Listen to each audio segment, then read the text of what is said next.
अगले दिन जैसे ही सुंदर नगर के ऊपर सुबह का सूरज उगता है, बच्चे अपने शहर को जादुई गर्मी से चमकते हुए पाते हैं। उन्हें जो दिया मिला था वह अभी भी गांव के केंद्र में जल रहा था। इसकी रोशनी सड़कों पर एक असामान्य चमक फैला रही थी। जो लोग वहां से गुजरते थे उन्हें शांति और खुशी की भावना महसूस होती थी, और जिसने भी इसे देखा उसे दिवाली की सच्ची भावना, प्रेम और दया की याद दिलाई जाती थी। दिवाली के उत्साह के बाद आरव, मीरा, रोहन, प्रिया और छोटी आन्या अपने दैनिक दिनचर्या में वापस आ गए थे। लेकिन वे उस जादुई यात्रा के बारे में सोचना बंद नहीं कर सके जो उन्होंने साझा की थी। उस शाम वे गांव के केंद्र में चमकते दिए के आसपास इकट्ठा हुए, अभी भी इसकी रहस्यमय शक्तियों के बारे में उत्सुक थे। आरव ने कुछ अजीब देखा। प्रकाश की एक नरम चमकदार पगडंडी जो दिया से तैरती हुई जंगल की ओर जाती प्रतीत होती थी। क्या आप सब इसे देखते हैं? आरव ने पगडंडी की ओर इशारा करते हुए पूछा। दूसरों सिर हिलाया। उनकी आंखें उत्साह के साथ चौड़ी। ऐसा लगता है कि दिया हमें कुछ और दिखाने की कोशिश कर रहा है, मीरा ने कहा। उसका दिल प्रत्याशा के साथ तेज हो रहा है। बच्चों ने निशान का पालन करने का फैसला किया। उनके दिल जिज्ञासा और आशा से भर गए। झिलमिलाता रास्ता उन्हें जंगल में गहराई तक ले गया। चमकते तालाब और लालटेन को उनके अंतिम साहसिक कार्य से पीछे। अचानक वे एक समाशोधन पर पहुंचे, जहां एक विशाल प्राचीन पेड़ खड़ा था। इसकी शाखाएं सैकड़ों छोटे टिमटिमाते दियों से सजी थी। पेड़ के आधार पर एक पट्टिका थी जिसमें लिखा था, इच्छाओं का पेड़, एक पेड़ जो इच्छाओं को पूरा करता है। रोहन विस्मय से फुसफुसाया, मुझे नहीं पता था कि यहाँ ऐसा कुछ भी मौजूद है। तभी एक नरम गर्म आवाज हवा भर गई। यह पेड़ ही था, उनसे बात कर रहा था।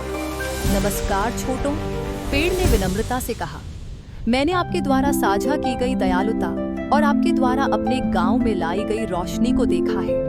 एक इनाम के रूप में आप में से प्रत्येक एक इच्छा कर सकता है, लेकिन याद रखें, सच्ची इच्छाएं दिल से आती हैं। इसलिए आपको आपकी प्रत्येक इच्छा को पूरा करने से पहले एक पहेली का सही उत्तर देने की आवश्यकता होगी।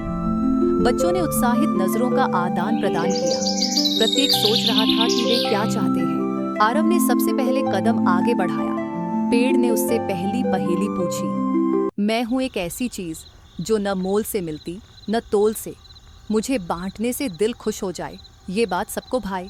दूसरों के दुहक को कम कर दूं, हर मन में बस जाऊं। बताओ मैं कौन हूं?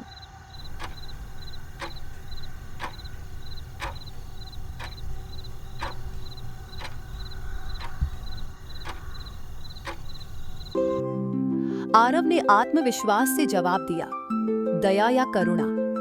पेड़ ने जवाब दिया, यह सही है आरव, आप क्या चाहते हैं?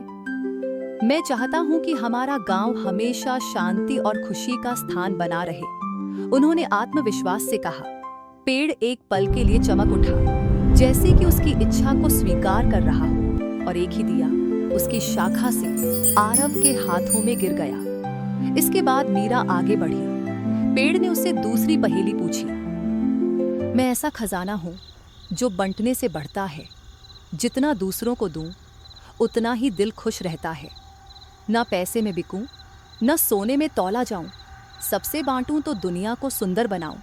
बताओ मैं कौन हूं?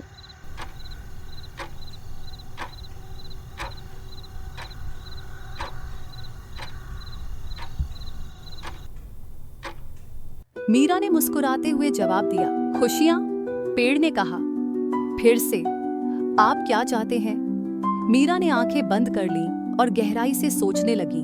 उन्होंने मुस्कुराते हुए कहा, मैं चाहती हूँ कि दुनिया के हर बच्चे के पास अपने सुख दुख साझा करने के लिए एक दोस्त हो।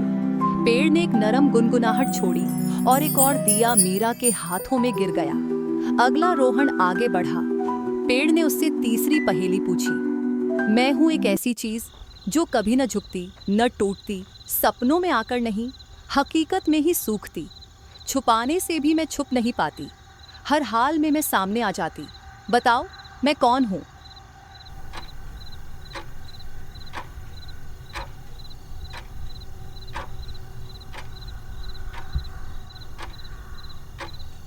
रोहन ने उत्साह के साथ जवाब दिया, सत्य या सच?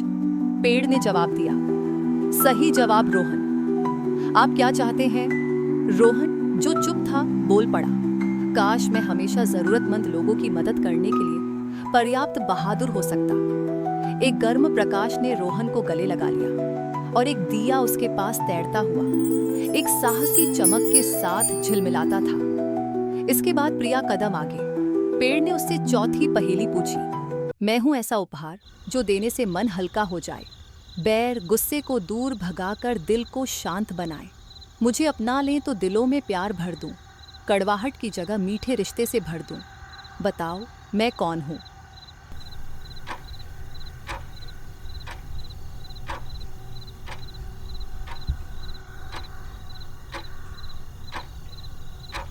प्रिया ने विनम्रता से जवाब दिया, क्षमा या माफी?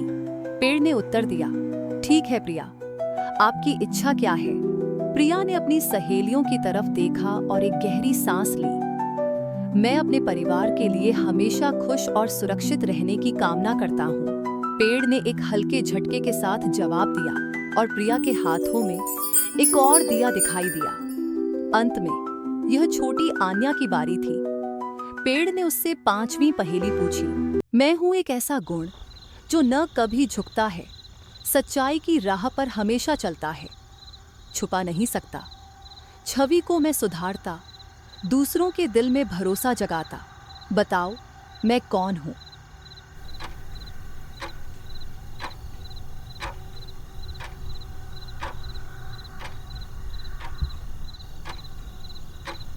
आन्या ने जल्दी से जवाब दिया, ईमानदारी।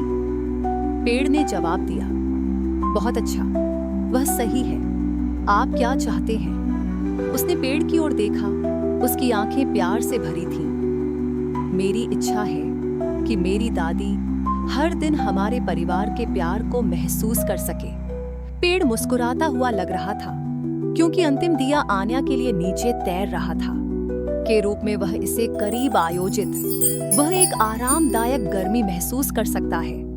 उसकी दादी से एक गले की तरह। अपनी इच्छा पूरी करके बच्चों ने ट्री ऑन ऑफ विशेष को धन्यवाद दिया और गांव लौट आए। प्रत्येक दिया एक अद्वितीय रंग के साथ चमकता था, जो प्रत्येक बच्चे की इच्छा का प्रतिनिधित्व करता था। जब वे गांव पहुंचे तो उन्होंने खजाने की छाती से केंद्रीय दिए के चारों ओर अपने दिए रखे।